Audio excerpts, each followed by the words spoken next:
नमस्कार। देश प्रदेश व दुनिया की तमाम बड़ी खबरों में आपका स्वागत है।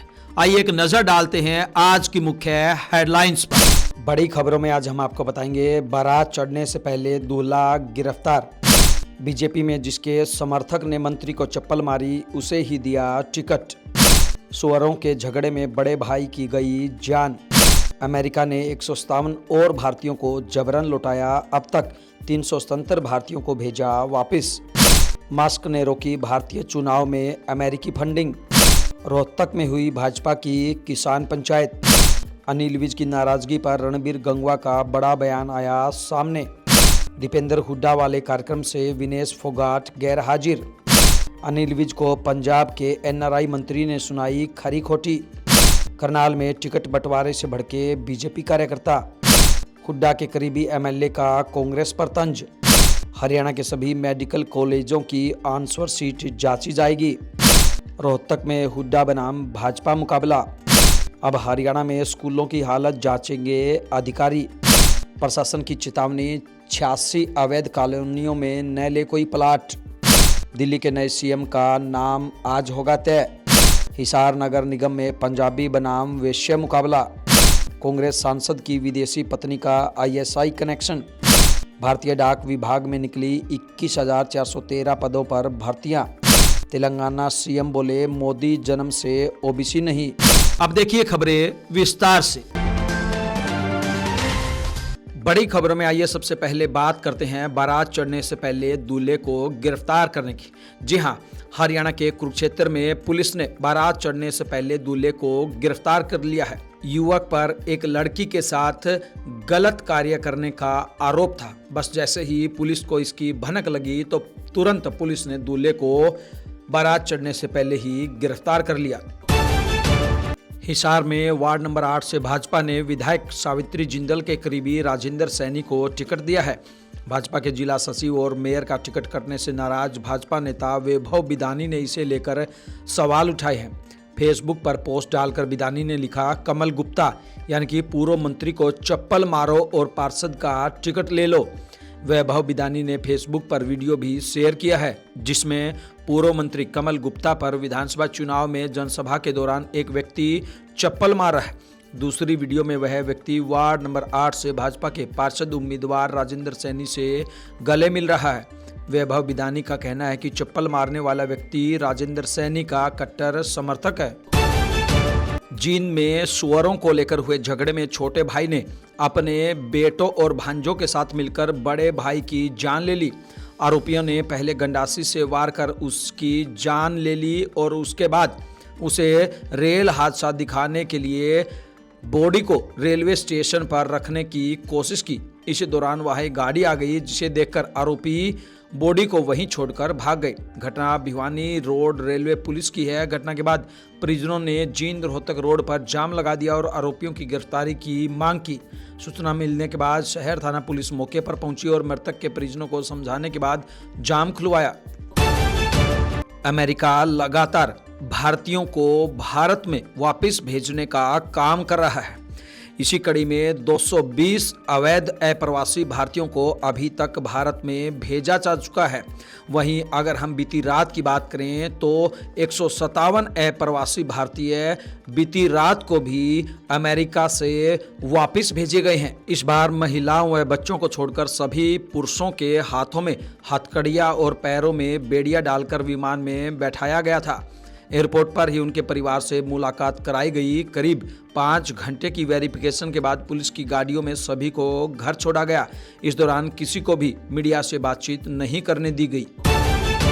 अमेरिकी राष्ट्रपति डोनाल्ड ट्रंप के सहयोगी एलन मस्क ने भारत के चुनाव में मतदाताओं की भागीदारी बढ़ाने के लिए दी जाने वाली 182 करोड़ रुपए की फंडिंग को रद्द कर दिया है। मस्क के नेतृत्व वाले डिपार्टमेंट ने यह बड़ा फैसला लिया है। रोहतक जिले में भाजपा के प्रदेश प्रवक्ता और पूर्व मंत्री कृष्णमूर्ति हुड्डा ने मकड़ोली में किसान पंचायत कर भूपेंद्र सिंह हुड्डा को ललकारा है। कृष्णमूर्ति हुड्डा ने कहा कि रोहतक में भूपेंद्र सिंह हुड्डा और उनके बेटे दीपेंद्र हुड्डा का अध्याय समाप्त हो चुका है। कृष्णमूर्ति हुड्डा ने कहा कि भूपेंद्र सिंह हुड्डा के गढ़ में किसान पंचायत की है जिसमें आए लोगों की भीड़ से पता चल रहा है कि लोग हुड्डा से कितना नाराज है। दोनों बाबू बेटे चुनाव के बाद दिल्ली जाकर बैठ गए, जबकि उनके हलके की जनता परेशान है। अमेरिका से लगातार भारतीयों को वापस भेजा जा रहा है। कमाल की बात यह है, 40-50 लाख रुपए खर्च करने के बावजूद भी युवाओं ने डंकी लगाई थी, लेकिन उसके बावजूद भी अमेरिका से अब उन्हें वापस आना पड़ा है, जिसके बाद घर में खाने तक के लाले पड़ गए हैं। हरियाणा सरकार में कैबिनेट मंत्री अनिल विज को लेकर पूछे गए सवाल पर रणबीर गंगवा बसते नजर आए। पत्रकारों द्वारा उनकी नाराजगी को लेकर पूछे गए सवाल पर बोले कि अनिल विज सीनियर नेता है, उनकी कोई नाराजगी नहीं है। अमेरिका से डिपोर्ट हुए भारतीयों के बारे में पूछे गए सवाल पर बोले कि हर देश के अपने अपने नियम हैं जिन पर वे काम करते हैं। जुलाना से विधायक विनेश फोगाट कांग्रेसी दिग्गजों के कार्यक्रम में गैरहाजिर रहने से चर्चा में आ गई है। इस कार्यक्रम में कांग्रेस के 2 सांसद दीपेंद्र हुड्डा और सतपाल ब्रह्मचारी आए हुए थे। यह कार्यक्रम विनेश फोगाट के जुलाना विधानसभा क्षेत्र में ही था, जिसमें विनेश को विशेष आमंत्रित अतिथि बनाया गया था। चूंकि जींद जिले की 5 विधानसभा सीटों में विनेश कांग्रेस की इकलौती विधायक है, ऐसे में उनका कार्यक्रम में न आना कांग्रेसियों को भी अखर रहा है। कार्यक्रम में न आने को लेकर विनेश फोगाट की तरफ से कोई प्रतिक्रिया नहीं मिल सकी है। अमेरिका से डिपोर्ट किए गए भारतीयों को अमृतसर से लाने के लिए हरियाणा सरकार की तरफ से कैदियों वाली वैन भेजी गई। जैसे ही इसकी जानकारी पंजाब के एनआरआई मंत्री को लगी तो उन्होंने हरियाणा सरकार व अनिल विज पर जमकर गुस्सा निकाला। उन्होंने कहा कि ये वापस आने वाले भारतीय हमारे ही भाई बहन हैं, कोई कैदी थोड़े ही है। बस फिर क्या था। उनके इस बयान के बाद हरियाणा सरकार ने अपनी गलती सुधारते हुए उन युवाओं को लाने के लिए अमृतसर के लिए वोल्वो बसें भेजी थी। उन्हीं बसों में अब इन युवाओं को घर के लिए लाया गया। करनाल में निकाय चुनाव के लिए टिकट बंटवारे के बाद नाराजगी खुलकर सामने आने लगी है। भाजपा कार्यकर्ताओं में इस बात की नाराजगी है कि जो लोग सालों से पार्टी की सेवा कर रहे थे उन्हें दरकिनार कर दिया गया, जबकि हाल ही में कांग्रेस से भाजपा में आए लोगों को टिकट दे दिया गया। इसी नाराजगी को लेकर भाजपा मंडल के उपाध्यक्ष किशन रोड ने अपने समर्थकों के साथ सामूहिक रूप से इस्तीफा दे दिया है। 17 से 21 फरवरी तक अजरबैजान देश के बाकू में आयोजित होने वाले एशियाई संसदीय सभा के 15वें पूर्ण अधिवेशन में भारत सक्रिय रूप से भाग लेगा, जिसमें भारत का प्रतिनिधित्व राज्यसभा उपाध्यक्ष एवं राज्यसभा सांसद किरण चौधरी करेंगी। खेल राज्य मंत्री गौरव गौतम ने नगर निकाय चुनाव को लेकर कांग्रेस और आम आदमी पार्टी पर निशाना साधा है। उन्होंने पत्रकारों से बातचीत करते हुए कहा कि जिस तरह दिल्ली चुनाव में कांग्रेस का अस्तित्व समाप्त हुआ, वैसे ही हरियाणा में भी पार्टी का सुपड़ा साफ होगा। उन्होंने कहा कि आम आदमी पार्टी का राज्य में कोई वजूद नहीं है। मंत्री गौरव गौतम ने कहा कि कांग्रेस हमेशा से लोगों को गुमराह करती आई है। कांग्रेस के नेताओं में आपसी फूट है और वे लोगों को भ्रमित करने का काम करते हैं। कांग्रेस विधायक ललित नागर ने कांग्रेस पर ही तंज करते हुए कहा कि फरीदाबाद में देश की सबसे पुरानी पार्टी को मेयर तो क्या पार्षद के उम्मीदवार भी नहीं मिल रहे हैं। इससे पहले उन्होंने दिल्ली के चुनाव में हुई कांग्रेस की हार को लेकर चुटकी लेते हुए कहा था कि देश की सबसे पुरानी कांग्रेस पार्टी दिल्ली प्रदेश में एक भी सीट जीतना तो दूर 67 सीटों पर जमानत जब्त करा बैठी। हरियाणा में MBBS एग्जाम घोटाले के बाद अब सभी सरकारी और प्राइवेट मेडिकल कॉलेजों की आंसर शीट चेक होगी। इसके लिए 5 सालों का रिकॉर्ड तलब कर लिया गया है। पंडित BD शर्मा स्वास्थ्य विज्ञान विश्वविद्यालय रोहतक के अधिकारियों ने पिछले 5 वर्षों में राज्य भर के सरकारी और निजी मेडिकल कॉलेजों में आयोजित सभी एनुअल और सप्लीमेंट्री एग्जाम की आंसर शीट की गहन जाँच करने का निर्णय लिया है। इस पहल का उद्देश्य आंसर शीट के साथ किसी भी तरह की छेड़छाड़ या परीक्षा प्रक्रिया में हुई किसी भी तरह की गड़बड़ी को उजागर करना है। रोहतक जिले में मेयर पद के लिए भाजपा और कांग्रेस के 2 दिग्गज चुनावी मैदान में कूद पड़े हैं। भाजपा ने अपने मेयर प्रत्याशी के जरिए जहां करीब 85,000 अनुसूचित जाति के लोगों को साधने की कोशिश की है, वहीं कांग्रेस ने भी अनुसूचित जाति के साथ हुड्डा के गढ़ को सुरक्षित रखने की कोशिश की है। भाजपा के लिए कांग्रेस के गढ़ में मेयर का चुनाव जीतना किसी जंग से कम नहीं है। रोहतक में 4 विधायक कांग्रेस के हैं, वहीं भाजपा कार्यकर्ताओं ने भी राम अवतार के खिलाफ रणनीति बनानी शुरू कर दी है। हरियाणा भर के स्कूलों की स्थिति की अब दोबारा जांच की जाएगी ताकि स्कूलों में उपलब्ध भवन, भौतिक सुविधाएं, शिक्षक और बच्चों से जुड़ी जानकारी की पुष्टि हो सके। इसके लिए 4 स्तरीय कमेटी भी बनाई गई है। यह कमेटी 17 फरवरी से 5 मार्च तक निदेशालय को अपनी रिपोर्ट सौंपेगी। बता दें कि हाईकोर्ट द्वारा जवाब मांगे जाने के बाद विभाग अलर्ट पर आ गया है। हरियाणा के राज्य परियोजना निदेशक ने जिला शिक्षा अधिकारी, जिला मौलिक शिक्षा अधिकारी, डाइट प्रिंसिपल, जिला परियोजना समन्वयक, सभी ब्लॉक के BO और BRC तथा प्रदेश भर के सभी क्लस्टर और स्कूल मुखियाओं को पत्र लिखा है, जिसमें उन्होंने कहा कि प्रदेश के सभी स्कूल हर साल यूडाइस पोर्टल पर स्कूल भवन, भौतिक सुविधाएं, शिक्षक और बच्चों से जुड़ी जानकारी भरते हैं। सभी स्कूलों द्वारा वर्ष 2024-25 से जुड़ी बच्चों की जानकारी को छोड़कर बाकी सभी जानकारी यूडाइस पोर्टल पर भर दी गई है। अमेरिका से डिपोर्ट होकर बीती रात भारत लौटा हरियाणा का एक युवक पोक्सो एक्ट का आरोपी निकला। कुरुक्षेत्र का ये युवक जैसे ही अमृतसर एयरपोर्ट पर उतरा वैसे ही पुलिस ने उसे गिरफ्तार कर लिया।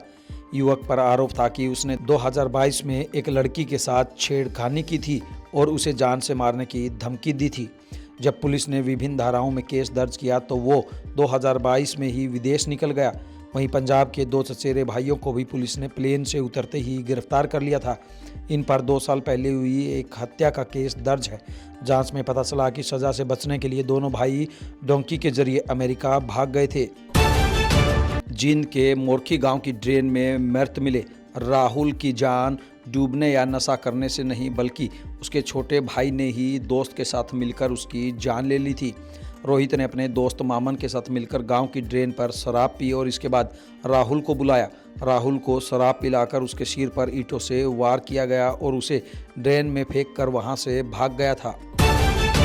रोहतक जिले में बिल्डरों द्वारा काटी जा रही अवैध कॉलोनियों में प्लाट लेने से पहले लोग सावधान हो जाएं, क्योंकि जिला प्रशासन द्वारा कभी भी उनके ऊपर कार्रवाई की जा सकती है। प्रशासन ने रोहतक में 20 स्थानों पर करीब 86 अवैध कॉलोनियों को चिन्हित किया है। दिल्ली के नए CM का नाम आज तय हो जाएगा। प्रदेश कार्यालय में विधायक दल की एक बैठक बुलाई गई है। दिल्ली भाजपा अध्यक्ष वीरेंद्र सचदेवा ने यह जानकारी दी है। बैठक में दिल्ली के सभी 7 सांसद भी मौजूद रहेंगे, जबकि शपथ ग्रहण समारोह 18 फरवरी को रामलीला मैदान में हो सकता है। कांग्रेस ने हिसार में भी मेयर प्रत्याशी की घोषणा कर दी है। कांग्रेस ने वैश्य समाज से किशन सिंगला टीटू को चुनावी मैदान में उतारा है। हिसार में वैश्य समाज का अपना प्रभाव है। मौजूदा विधायक सावित्री जिंदल और पूर्व मंत्री कमल गुप्ता वैश्य समुदाय से हैं। भाजपा और जिंदल हाउस को चुनौती देते हुए कांग्रेस ने वैश्य समाज से प्रत्याशी उतारा है। भाजपा ने सबसे ज़्यादा वोटर वाले पंजाबी समाज पर दांव लगाया है। हिसार में सबसे ज़्यादा वोट पंजाबी समाज के हैं, करीब 45,000। रामनिवास राणा भी चुनावी मैदान में कूद गए हैं। राणा सैनी समाज से हैं और हिसार नगर निगम में सैनी समुदाय के करीब 21,000 वोट हैं। ऐसे में राणा कांग्रेस के लिए मुश्किलें खड़ी कर सकते हैं। कांग्रेस सांसद गौरव गोगोई के ISI कनेक्शन की जांच असम सरकार कराएगी। असम के CM हिमंता बिस्वा शर्मा ने इसकी जानकारी दी है। हिमंता का बयान गौरव गोगोई के कमेंट के बाद आया, जिसमें उन्होंने कहा था, भाजपा हमें बदनाम करने की कोशिश कर रही है, हम इसके लिए कानूनी कार्रवाई करेंगे। असम CM ने कहा, जब तक हम पद पर हैं राष्ट्र की सुरक्षा की रक्षा करने की शपथ से बंधे हैं, इसलिए मैं गोगोई को जल्द से जल्द अदालत जाने की सलाह देता हूं ताकि न्यायिक मंच पर इस मुद्दे की चर्चा हो सके। दरअसल CM शर्मा ने 13 फरवरी को गौरव गोगोई की पत्नी एलिजाबेथ कोलबर्न पर पाकिस्तान की खुफिया एजेंसी ISI से जुड़े होने के आरोप लगाए थे। नई दिल्ली रेलवे स्टेशन पर शनिवार रात करीब 9:30 बजे भगदड़ से 18 लोगों की जान चली गई। जान गंवाने वालों में 14 महिलाएं और 4 पुरुष शामिल हैं। इनमें 4 बच्चे हैं। 25 से ज़्यादा लोग घायल हैं। हालांकि प्रशासन ने 15 घायलों की सूची जारी की है। मृतकों को दिल्ली के RML अस्पताल लाया गया था। स्टाफ सूत्रों के मुताबिक ज़्यादातर बॉडी के सीने और पेट में चोटें थी। उनकी दम घुटने से जान चली गई। भारतीय डाक विभाग में 21,413 पदों पर भर्तियां निकली है, जिसके आवेदन की अंतिम तारीख 3 मार्च 2025 है। इसके लिए 10वीं पास, मैथ्स और साइंस के साथ स्थानीय भाषाओं का ज्ञान होना भी जरूरी है। भाजपा विधायक टी राजा सिंह ने पीएम मोदी की जाति पर दिए बयान को लेकर तेलंगाना सीएम रेवंत रेड्डी की आलोचना की है। उन्होंने कहा, रेवंत रेड्डी दुविधा में फंस गए हैं। वो वही बोलते हैं जो कांग्रेस नेता सोनिया गांधी और राहुल गांधी उन्हें भेजते हैं। उन्होंने कहा, तेलंगाना की पिछली सरकार ने राज्य पर 8 लाख करोड़ रुपए का कर्ज चढ़ाया है। रेड्डी के सत्ता में आने के बाद कर्ज में 1 लाख करोड़ रुपए की बढ़ोतरी हुई है। सरकार तेलंगाना को संभालने में विफल रही है। रेवंत रेड्डी जनता का ध्यान भटकाने और उन्हें गुमराह करने के लिए ऐसी टिप्पणियां कर रहे हैं। इन तमाम खबरों को लेकर आपकी क्या कुछ राय है, आपकी क्या कुछ प्रतिक्रिया है, आप हमें कमेंट बॉक्स के माध्यम से जरूर बताएं। ब्यूरो रिपोर्ट, बिंदास हरियाणा।